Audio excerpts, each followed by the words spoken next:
Hello, welcome everyone. We're so delighted to have you join us today. We're going to just take a moment to begin the webinar. We're really glad that you're joining us today for the Introducing Positively Happier, a Positive Psychology Intervention webinar. It's really a joy to be with you all today, wherever you're coming in from. The Northeast and Caribbean Mental Health Technology Transfer Center received 6 years of funding to enhance the capacity of behavioral health workforce and school mental health services workforce. The MHTTC provides training and technical assistance focused on evidence-based practices for people with serious mental health conditions, covering a variety of topics. All of our services are provided for free and are in English, and we have Spanish services as well. We need your feedback. So at the end, we will be having a survey. We really appreciate you taking the moment to fill out that survey. It helps us give information to SAMHSA. We are recording this and it will be up on our webinar. Please note that this presentation was prepared for the Northeast and Caribbean Mental Health Technology Transfer Center under a cooperative agreement from the Substance Abuse and Mental Health Services Administration, SAMHSA. At the time of this presentation, Dr. Miriam Delphin Rittman served as Assistant Secretary for Mental Health and Substance Use at SAMHSA. The opinions expressed herein are the views of the speakers and do not reflect the official position of the Department of Health and Human Services or SAMHSA. No official support or endorsement of DHHS or SAMHSA for the opinions described in this presentation is intended or should be inferred. We try to use affirming, respectful, recovery-oriented language in all of our activities. And I'm delighted to encourage you to think about our upcoming virtual conference, which is coming up already in September 18th, a spotlight on emotional well-being.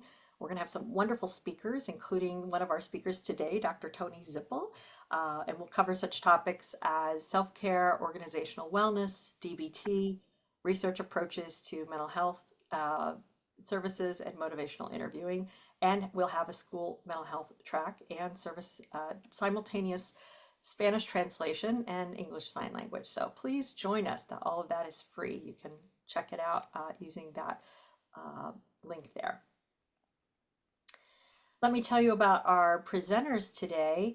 Caitlin Mitchell is a senior training and consultation specialist in the Department of Psychiatric Rehabilitation and Counseling Professions at Rutgers University. Her background in clinical mental health practice informs her work as part of a statewide performance improvement initiative targeting the acute care system for individuals in need of crisis or emergency services. Caitlin is currently pursuing her PhD with a focus on applications of positive psychology for people living with serious mental health conditions. We also have Dr. Tony Zippel, who is an executive in residence at the University of Louisville School of Public Health and Information Sciences, who consults, teaches, and coaches in areas related to personal happiness, resilience, and organizational health.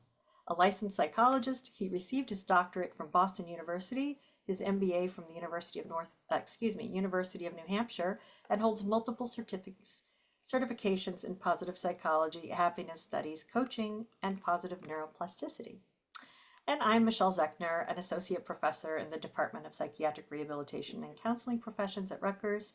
I teach and am involved in clinical research, intervention development, and program evaluation to support health and wellness for people diagnosed with serious mental health conditions, specializing in people aging with those conditions. I've utilized positive psychology concepts in workforce development initiatives, in the coordination of a pilot study of the Positively Happier program, and in the development of an undergraduate resilience strategies and psychiatric rehabilitation course at Rutgers. So that's who we are. We're going to hear from you in a moment.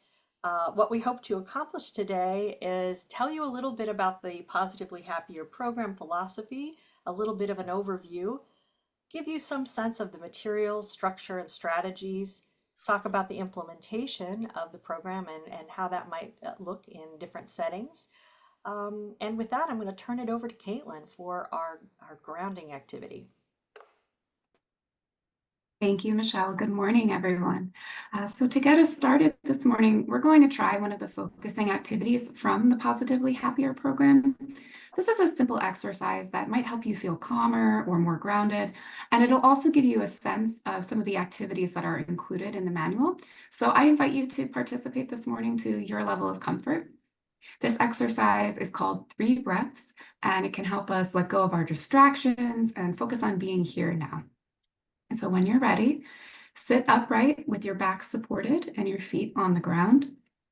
Place your hands in a comfortable position and gently close your eyes, or if you're more comfortable, allow your gaze to go softly down towards the floor. If at any point you feel uncomfortable with this breathing practice, you can just return to breathing as you normally would. Now take a slow, deep, comfortable breath in. Feel your stomach expand as you breathe in, and try to hold your breath for a few seconds. When you're ready, slowly exhale and say to yourself, relax. Take a second, slow, deep breath in. Again, feeling your stomach expand fully as you breathe in, and hold your breath for a few seconds.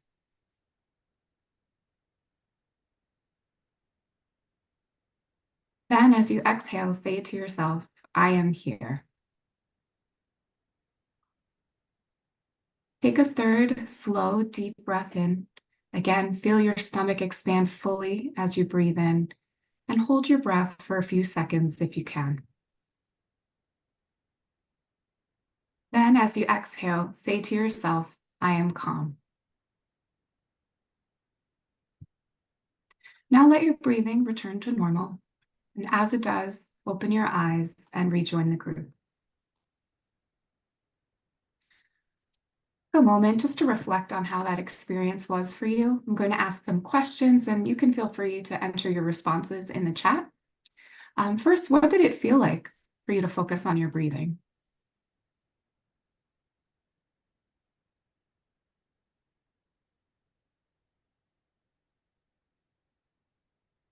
Calming, relaxing, grounding. That's great to hear.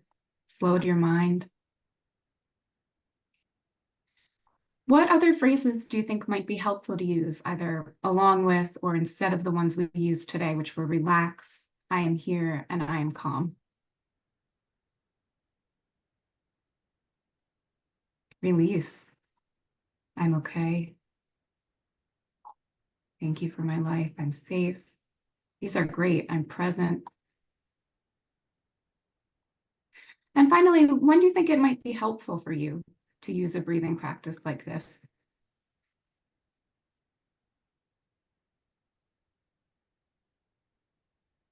Throughout the day, yeah, really no wrong time, I think, to use a practice like this in between clients, any occasion, before a meeting.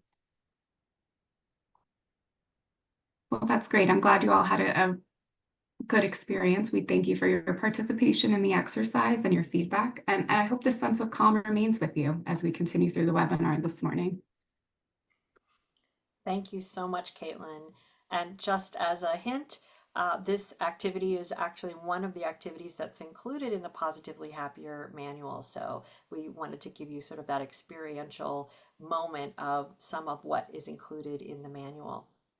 Welcome again. I'm so glad that all of you are here today. I could see from the chat that many of you have already introduced yourselves, but if you'd like to, take a moment in the chat to indicate what your role is or your setting, and where are you geographically. A lot of you are doing that. Some of us from the MHTTC, we're in central and northern New Jersey. I know that Tony, Dr. Zippel, is coming to us from Louisville, Kentucky. Where are you coming from so that we can see? Oh my gosh, I see lots of folks coming from all over. We've got people from Texas, New York City, Florida, Missouri. Wow, welcome. It's wonderful. Thank you so much. Washington State, you all got up early for us. Thank you. That's lovely. It's a lot of dedication. Well, thank you. It's so great to see Indiana, Virginia, Delaware. Wow. Georgia, Nebraska, holy cow, that's wonderful.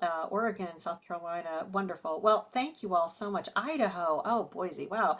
Lovely to see all of you. We're so glad you're here today. And now I would like to turn it over to Dr. Zippel to talk a little bit more about the philosophy of Positively Happier. Thanks, Michelle, and great to be here with everyone. This has been something that's been slowly evolving, I think, in the field of rehabilitation and recovery.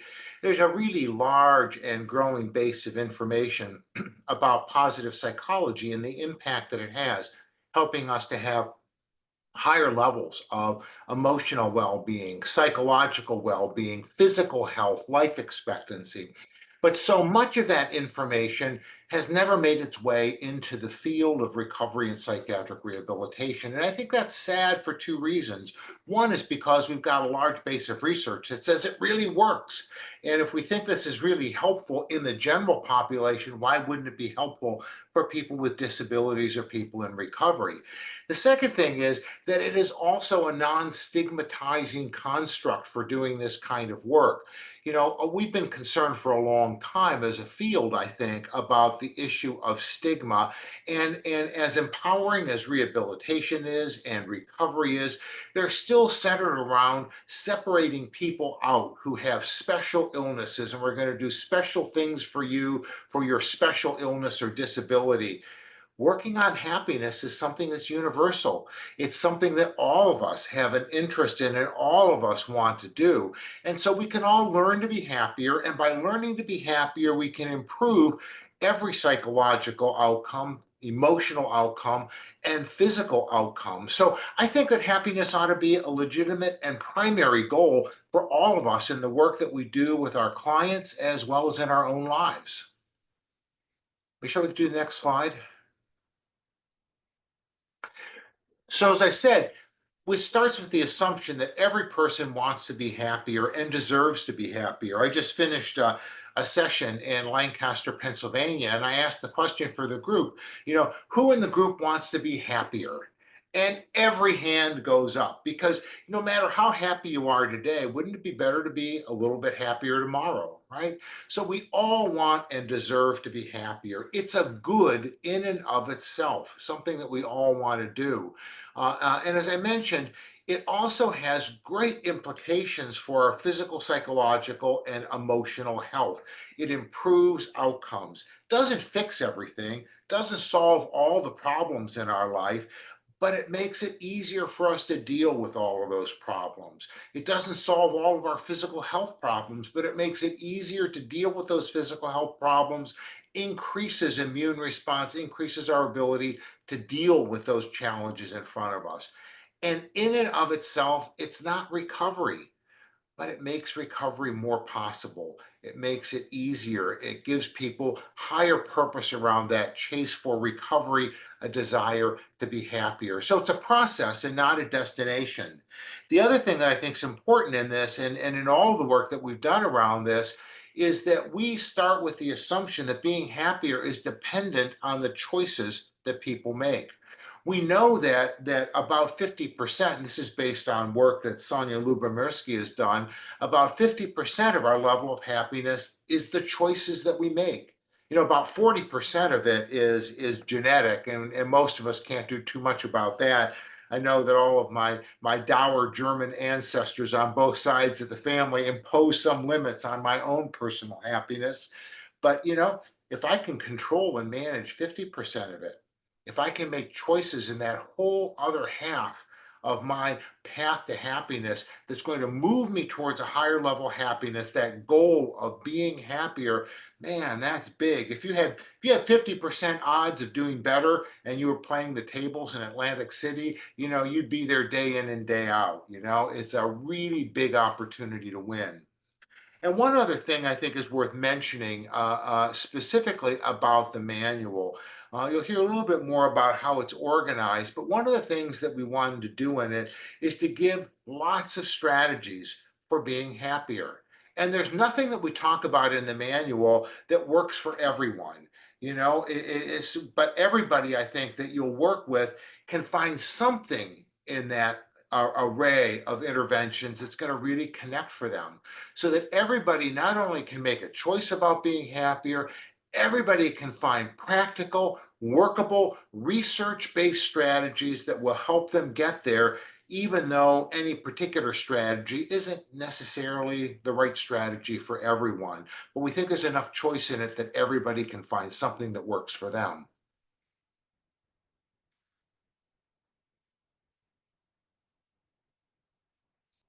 Michelle, you're on mute. Thank you. I have a lot of strengths, but unmuting is not always the best strength that I have. Thank you so much, Tony. And I think that it's so powerful. You know, Tony is the lead author on the manual and has been an absolute visionary over the years and such an inspiration to me and so many other folks about the importance of including these positive psychology interventions in our work with people with serious mental health conditions and in our work with anyone really. There's just so much evidence that they're helpful with people. So I have a poll. I'm kind of curious. I suspect we may be speaking a little bit to the choir today. I'd love to know if you have used any of these positive psychology concepts in your work before. I gave some example of the idea of happiness, but also resilience, grit, strengths, well-being might be another way to think about it, or flourishing. I'm just kind of curious. I suspect that many of you have, and as the answers come flying in, I do see about 90% of the people who have responded have in fact used these these concepts somehow in their work. And that's really exciting to see. So we'll end the poll in just a second.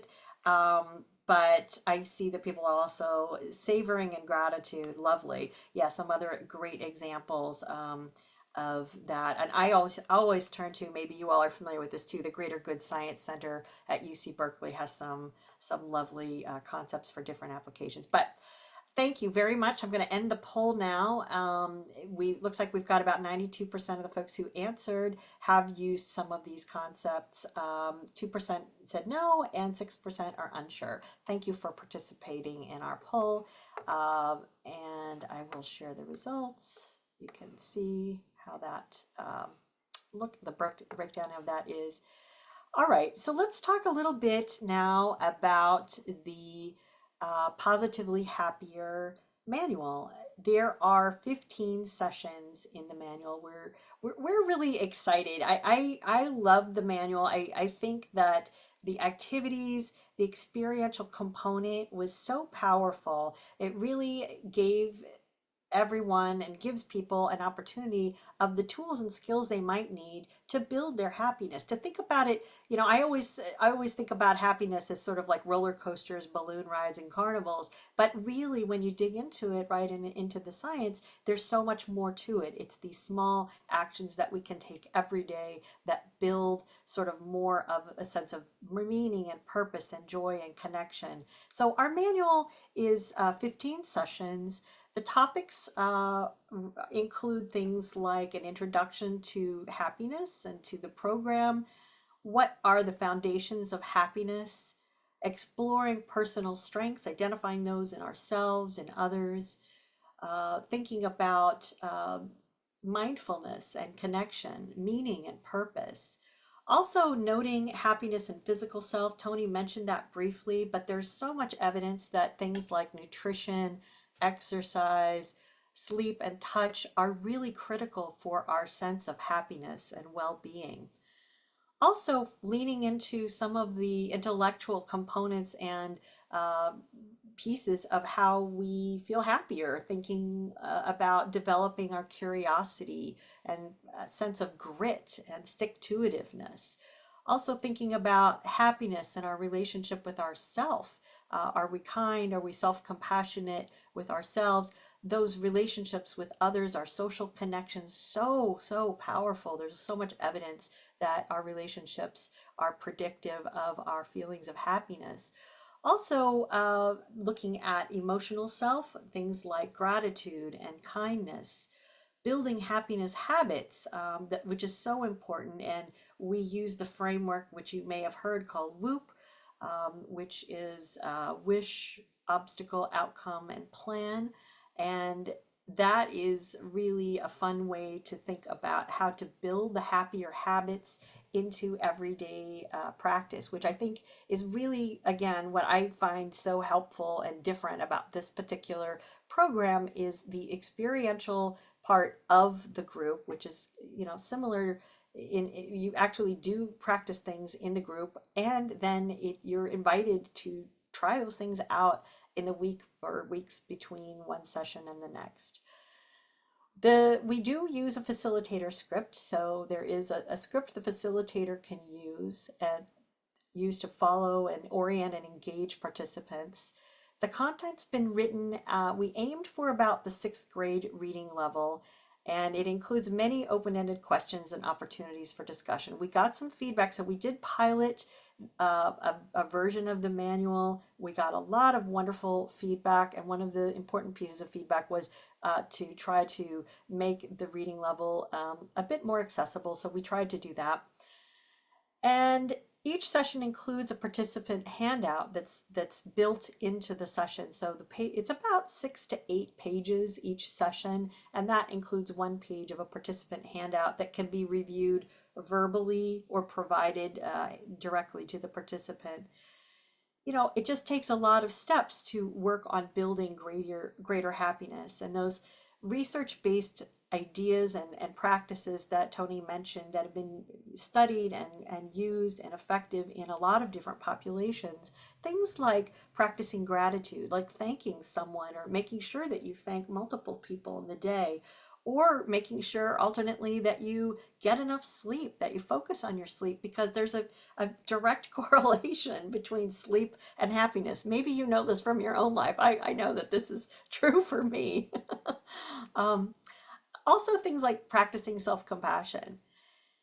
So each session, the materials kind of have organizing principles. There's a focusing activity which starts us out, which we gave you an example. The breathing exercise at the very beginning of today's session was an example of one of our focusing activities, and that typically involves a simple breath or mindfulness practice, and we tie it into happiness. Tony has done an amazing job cultivating many of these activities that really focus on the topic at hand, whether that be strengths or sleep or intellectual well-being, and connecting that to the session of the day. So that's the focusing activity. Then the next phase of the session is the topic overview, which is just reviews generally the main points from the previous section and introduces the new topic. The participant handout is kind of the meat of the matter, and that's where the new information and content is delivered. We encourage folks to print out the participant handout to give that to participants so that they could refer back to it later. And some of the exercises build on each other, so it's helpful for participants to have something. And some people, thinking about adult learning, some of us really need that piece of paper and a pencil in our hand to think and learn. I know I'm one of those people. Other people really need to hear it. Other people need to talk about it. Other people need to practice it. And some people need to do all of those things. So we encourage that to make the participant handout as engaging as we can. Then we get to the let's try it out section, and that's the experiential activity that really is included to encourage discussion and application in the person's life.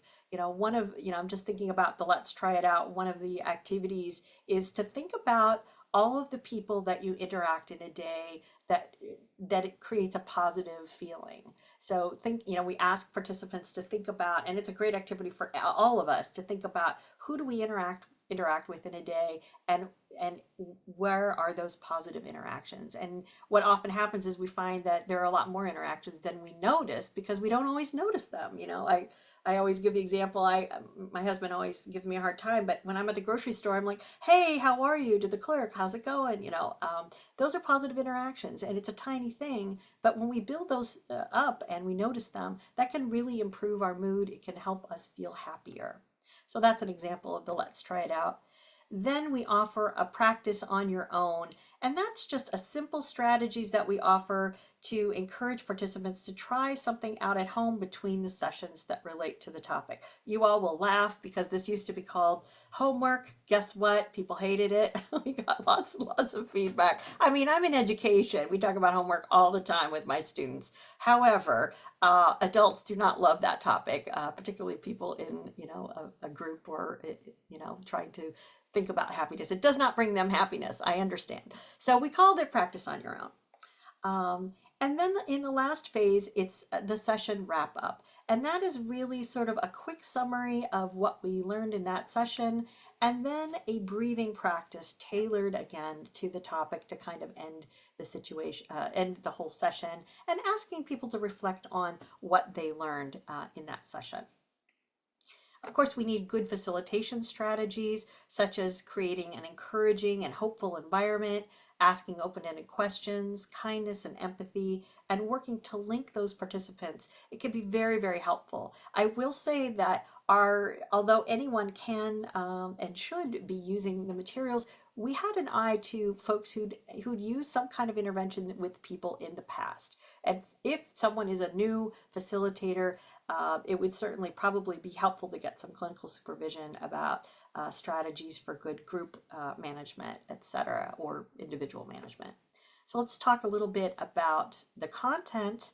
So we're offering a sneak peek preview of the manual today, and I chose two different sessions. So on the left, you'll see session 3. It's called At a Glance, and that is an orienting page for the facilitator, and it offers a brief description of the session, and then it gives you some practical tools, such as like, what do you need to prepare for this session? You need to review the materials. You need to maybe print out some of the handouts, and sometimes the session preparation for a particular session may include, think about how this applies in a particular setting, whether it's, I see we've got some folks from the state hospitals, or if it's a peer service or substance use or something like that. Think about how it actually relates to the people that you're talking to, because we certainly want to make it as applied as possible. There's also a section for needed materials. Often that might be the handouts, but it could be paper and pens, flip charts. Sometimes in some of the sessions, we encourage the use of music, or we may ask for an audio clip or video clip or something like that. And that's going to be included in the needed materials. And then a section on session considerations. And this kind of gives you some notes about what to expect in this session quickly, and anything you need to prepare. Like, for example, in session 3, there's an activity that asks people to sit in their chair and have their arms out to their side. Well, then the facilitator may want to rearrange the chairs so there's a little more space if possible.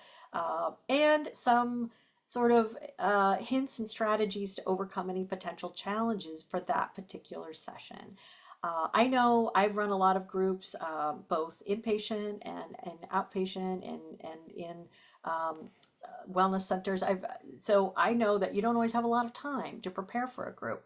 But what I think is really helpful about the At a Glance is it kind of condenses all of the what do you need to know quickly in bullet form, and we hope that that would give you an orientation. I also wanted to highlight the session 1 handout. This is one of my personal favorite handouts, which is why I really wanted to include a picture of it. And that's from session 1, Why Be Happier? And it goes over some of the factors that are important in terms of our sense of happiness and how we feel happier. So each of the sessions will include a handout for participants that will have, some nice graphics and be laid out kind of simply. We've tried to limit them mostly to 1 page, although sometimes we get very excited and they're 2 pages.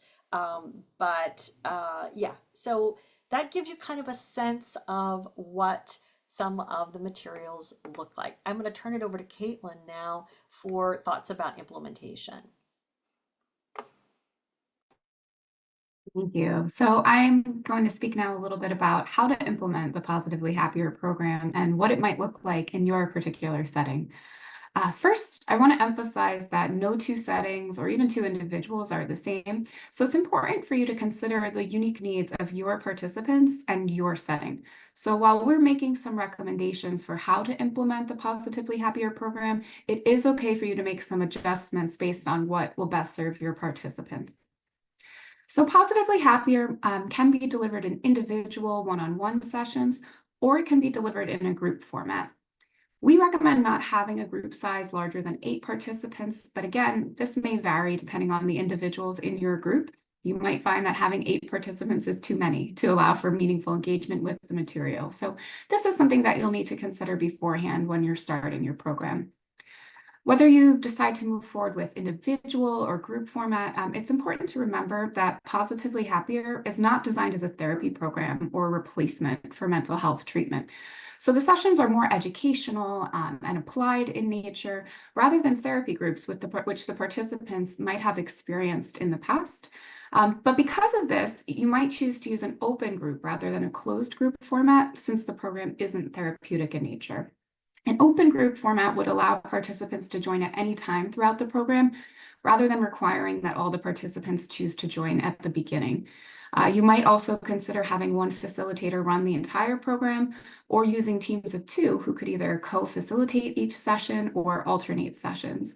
All of these choices might offer different benefits in different settings or with different participants.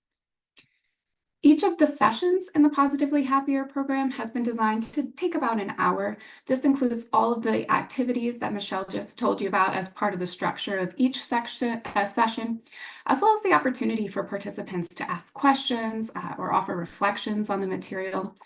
It's likely that some of the concepts in the Positively Happier program will be new to some of the participants. So it's really important to allow enough time for discussion and real thorough understanding of the material, especially with how it applies specifically to the lives of your participants.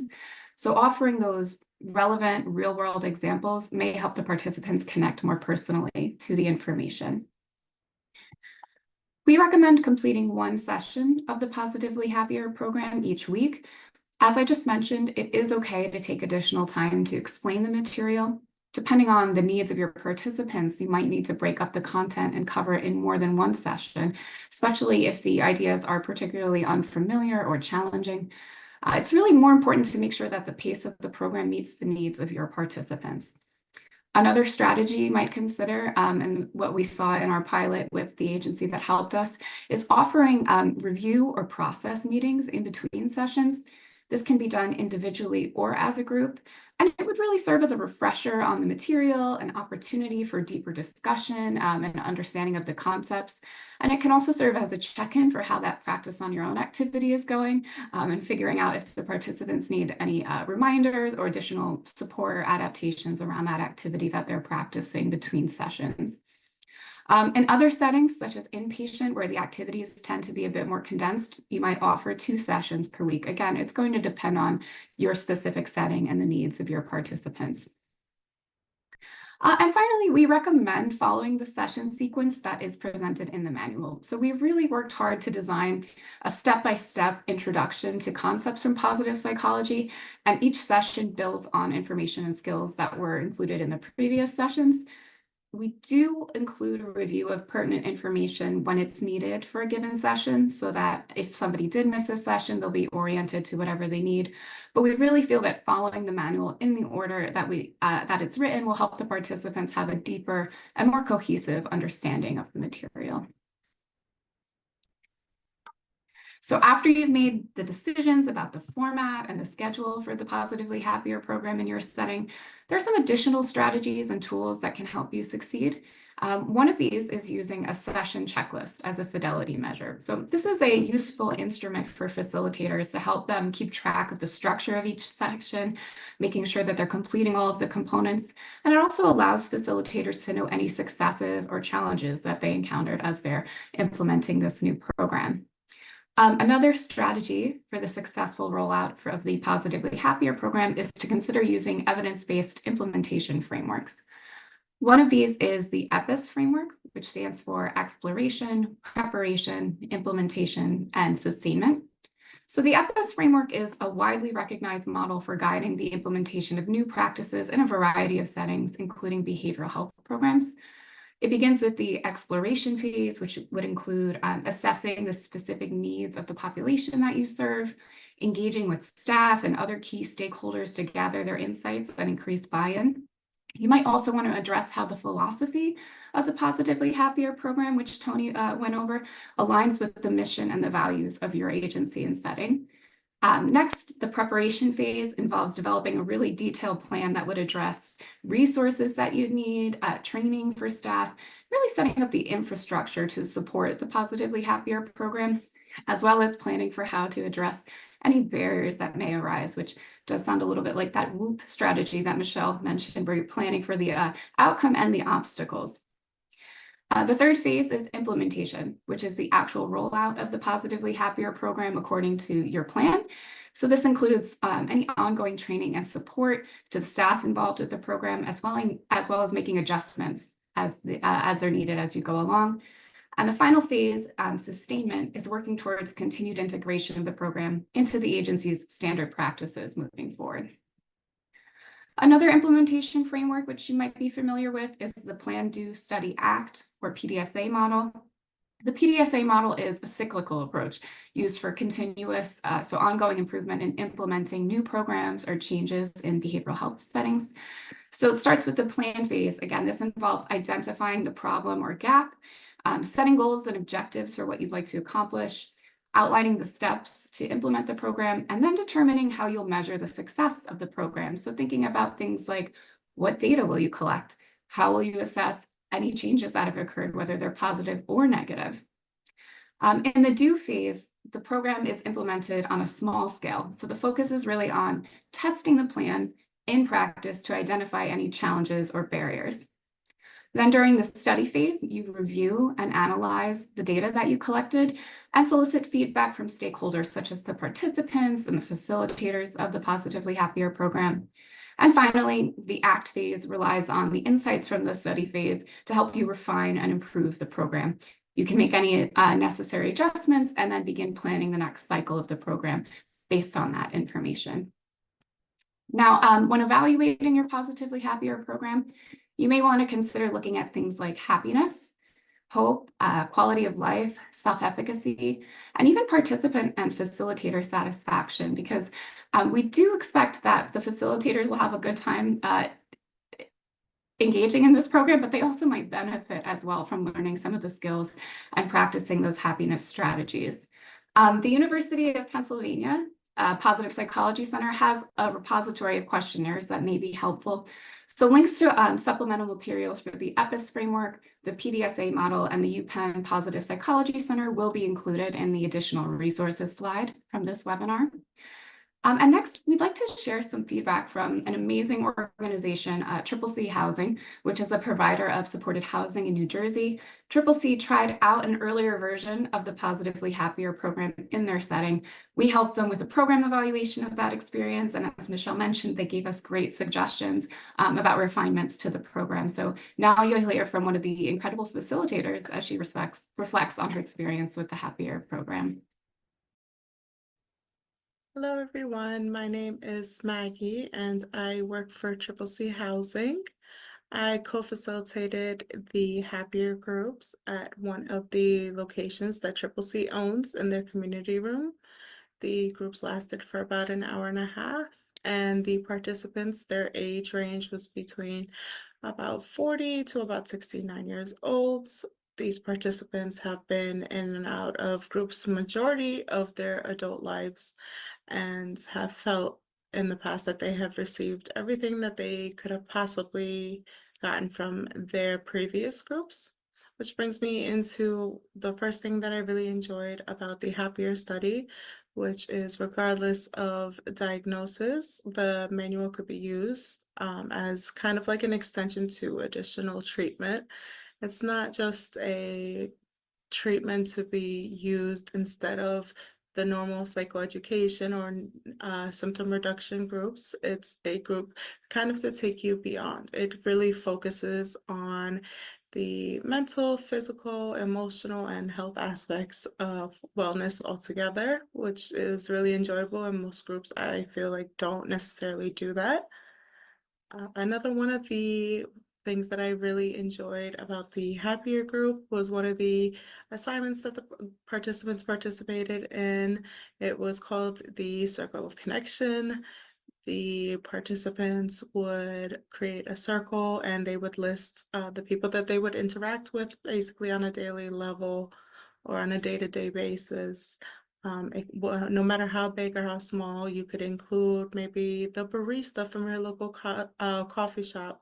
So long as the person had a positive impact on them, you would put them in the circle. Eventually, you would put them in the circle and you would also write down some positive attributes of that connection. The participants would eventually close their eyes and think about those positive connections and how they would physically feel thinking about those connections. And what I really enjoyed about this assignment was that it allowed people to think outside of their traditional sense of like friends and family and really just go into the people who that they might see on a day-to-day that they would not consider being a close contact and seeing how that person made them feel. And one of the things that I really enjoyed about it was one of the group participants actually mentioned, while I'm thinking about them and saying this is what I enjoy about their interaction, that person is probably thinking the same thing and they could say it back to me, which to me felt like that just is so amazing because that's another way to increase a person's self-esteem, which I thought it was amazing because I didn't think about that at all in the assignment. So I thought that was a great point. Another thing that impacted me about that one assignment is one of the participants had really been going back and forth, debating on joining the church band. He really wanted to, but was unsure. He wanted to meet new people, but really was hesitant and very nervous about it. And in the upcoming weeks, right after that, he decided to actually join that. And I have to attribute it somewhat to this assignment. And I think that that is such a beautiful thing because it really highlighted how important it is to have people in your lives that so much share the same interests and how easy it would be to build those connections and interpersonal relationships so long as you have someone that shares those some similar connections. So I do have to say I really did enjoy that. And I think that the Happier group really is beneficial to people. And I found myself participating in a lot of the assignments on my own time. And again, utilizing positive psychology is just a great aspect to have in this. And I thank you for your time.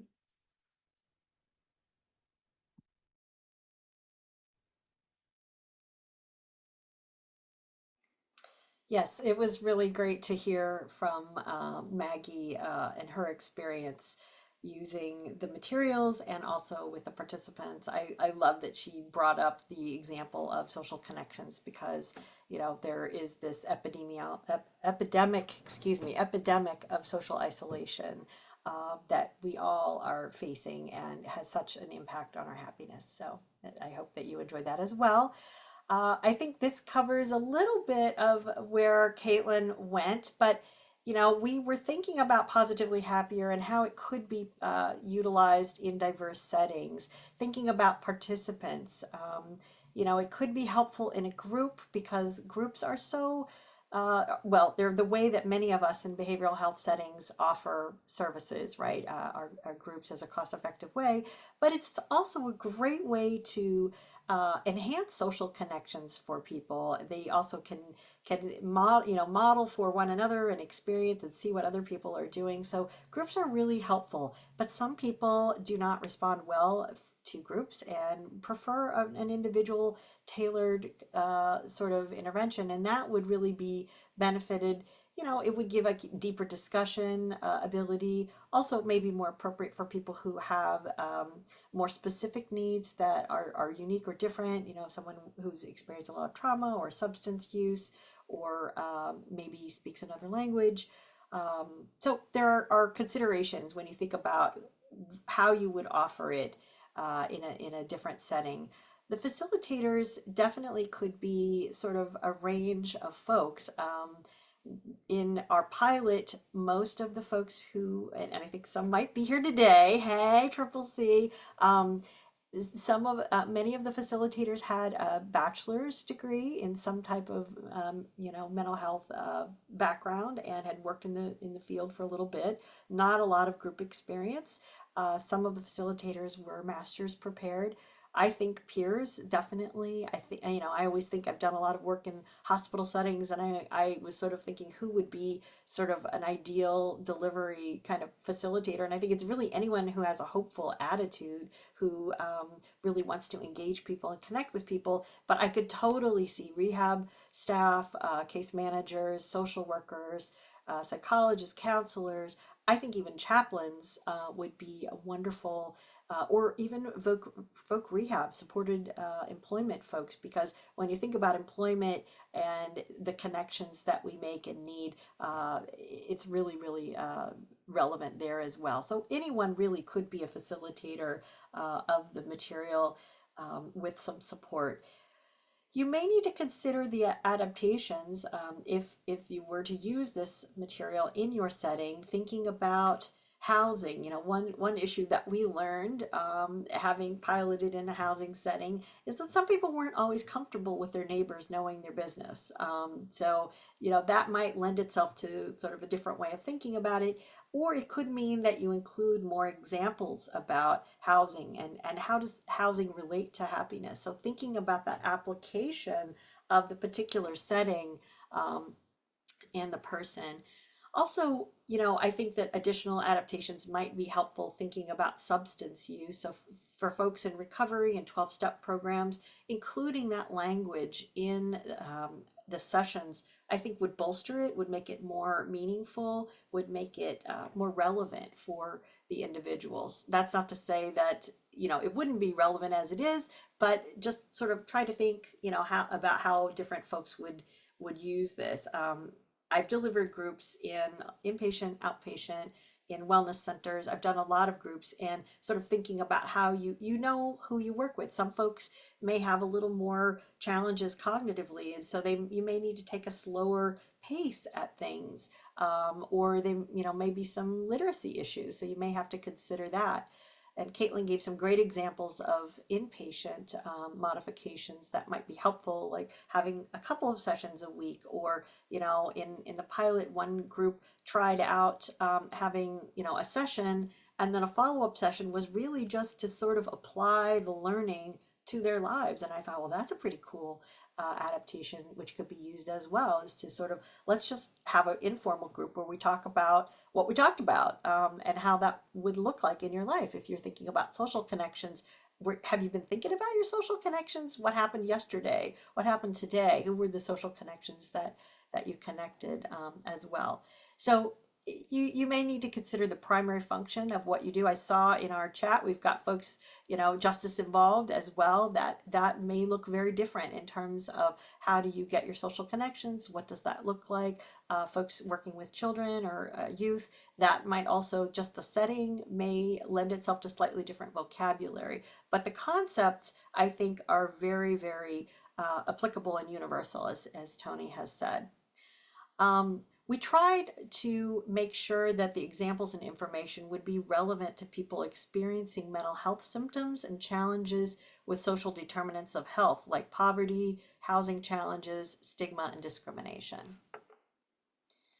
So we hope that you are as excited about Positively Happier program as we are. We've just, Caitlin and Tony and I and we've been immersed in it for the past 2 years, and it's just been very exciting.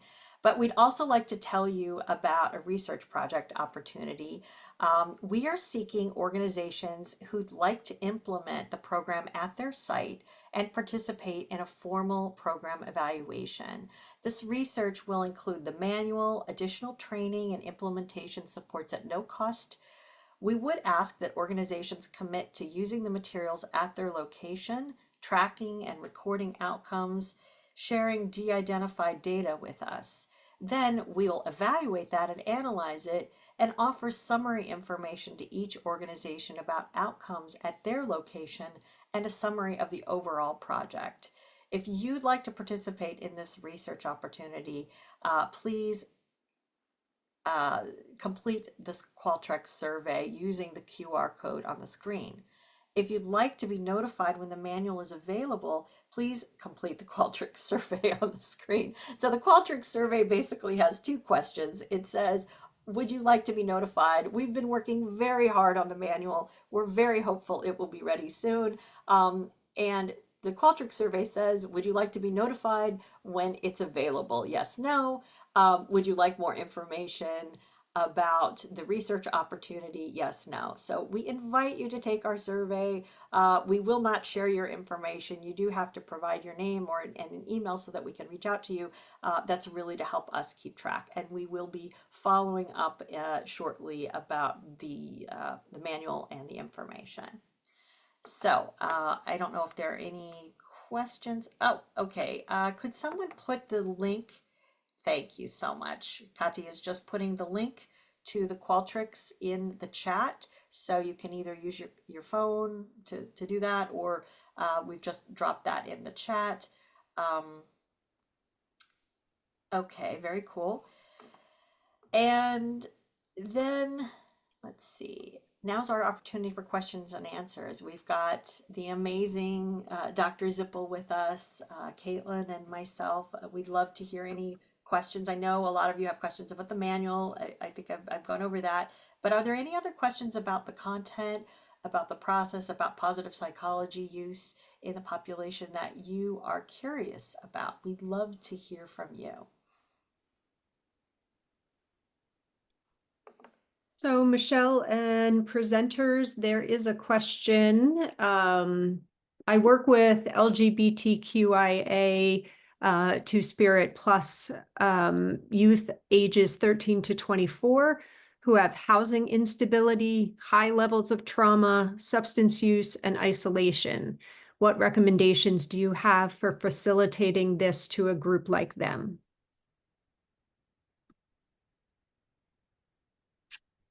Tony, I'm gonna ask if you want to take a stab at that. I have thoughts, and Caitlin, if you have thoughts.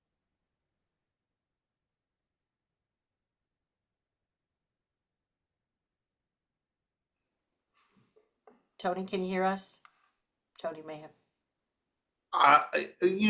I'll just say that I think it is enormously applicable. One of the things that I think is important about this is the universality of the principles and the content and the strategies and these kinds of approaches to life that they're important for all of us. And I don't think that there's any limitation to applying it to a group like that. One thought about it is that you need to, as Michelle was saying, work really hard to make this relevant and make it fit with the audience that you're delivering it to. And so knowledge of the particular challenges that people face and how these things apply in their situation, I think really make it live more. I also love the idea of co-facilitators. After you've done this, or even the first time you do it, you may have a client in that group who has a real interest and ability at delivering this kind of content to peers. We've all done lots of work around peer education, peer support, peer specialists. They can play a really critical role in helping to deliver this and make it real and accessible and relevant. So I might consider something like that as well in the delivery of it. Thanks, Tony. Caitlin, anything you want to add? No? Okay. I also was just thinking about, particularly for that I mean, for any population really that has very specific experience. I mean, very, difficult and a lot of similar experiences. I would really recommend thinking about some examples, making sure that for each session that you're thinking about what that would look like for in the person. Like what pops to my mind, for example, is in the strengths session, there's a list of strengths that get reviewed, and then making some examples like for the LGBTQI plus Two-Spirit plus youth, thinking, perseverance may be a really, really important strength that should be leaned into for the population. Thinking, you've been through a lot, you can go through a lot. So trying to apply it and using examples like, when you got kicked out of the house, you use that strength of perseverance, or making it as applicable in a way. And I think Tony's suggestion of having a peer co-facilitate is a really, really great one. So I hope that helps. We have some other questions about an open group. Absolutely. Because there's a brief review, I think we'd have to talk a little bit more about that offline. I know, Tom, we could talk about that offline. But I think the open group would require maybe just a little orientation prior to dropping into the group, because there are some sessions that build on previous sessions, like the one on strength is module 3, session 3, but then later we go back to, and I forget which session, we go back and we ask people about their strengths. So they may have to be reoriented in some way. In thinking about mixed age group, I mean, that's a very good question. I think that's always a challenge. Certainly, I don't know if Tony, you have any thoughts about mixed, facilitating a group of mixed ages, or Caitlin? I think you can make it work. I think the more diverse the group is, generally the more challenging I think it is for the facilitator, but it certainly can work. And I think that mixed groups, in terms of age and other variables, actually add a dimension to the learning. People when they're facing challenges and stress and trauma often begin to think that they're the only people that have ever experienced these things. And there's something wonderful about recognizing the universality of both the challenges that we all face around stress and trauma and difficulty in life, as well as the universality in our ability to respond to those in a positive way. So I think there's actually some value in diversity. One of the things I would be interested in watching sometime would be delivery of this to a mixed group of staff and clients in an organization, because this is material that is also relevant in a staff context to issues like staff engagement, staff satisfaction, retention, productivity, higher levels of happiness, drive, all of that as well. So I think this has value for staff as well. And I have this fantasy about mixed groups of staff and clients in an organization, and mixed groups of facilitators, staff and clients in an organization, delivering this to those mixed groups. Thanks, Tony. Actually, I'm gonna. Unfortunately, I think we have to keep moving on. Those are really exciting suggestions about that. We do have some additional resources, as Caitlin pointed out. These are you'll be able to receive this PowerPoint and should clickable links for these materials. We have a reference, and Kati, can I turn it over to you for a moment? Sure. Thank you, Dr. Zechner. Thank you everyone for joining our webinar today. We invite you to take our brief survey. You can either access the survey by scanning the QR code that you see on your screen. I also included a direct link in the chat if that's easier for you. Again, please feel free to provide your commentary as well as your feedback. And we will review so that we can improve our future products and events that we offer. Thank you. And I just want to thank everyone so much for your rich discussions and points that you've made. Oops, someone's asked the resource page to be put up. Really appreciate the questions and thoughts. I do think we didn't address, could this be applied in school age? I think that that's a great question. I don't know the answer. We have not studied that. We're in evaluation phase and looking at this program and potential outcomes, and I think that might be a next phase to consider. But I think that there is certainly a lot of work that's been done on applications of this in educational settings. So not this particular package and arrangement and delivery, but the core elements certainly have been looked at in the context of elementary, middle, and high school. Yeah, yeah, that's true. Right. So in a lot of, and actually the Greater Good Science Center has a section in for educators and for use of positive psychology intervention in children. So that might be a great resource to start with. Yeah, to consider. Well, thank you very much. We're so appreciative. I think we're out of time. We're wishing you all a wonderful day. I hope you can use your strengths and notice your social networks today. I'm very grateful for all of you and for the work that you do. Thank you very much.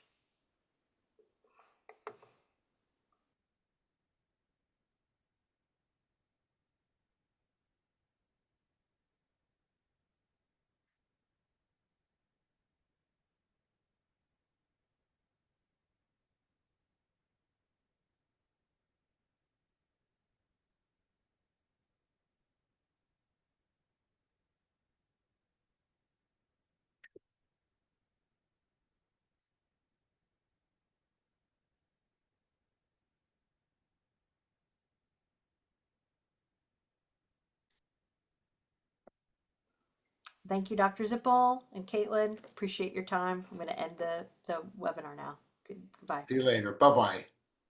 Thanks, everyone.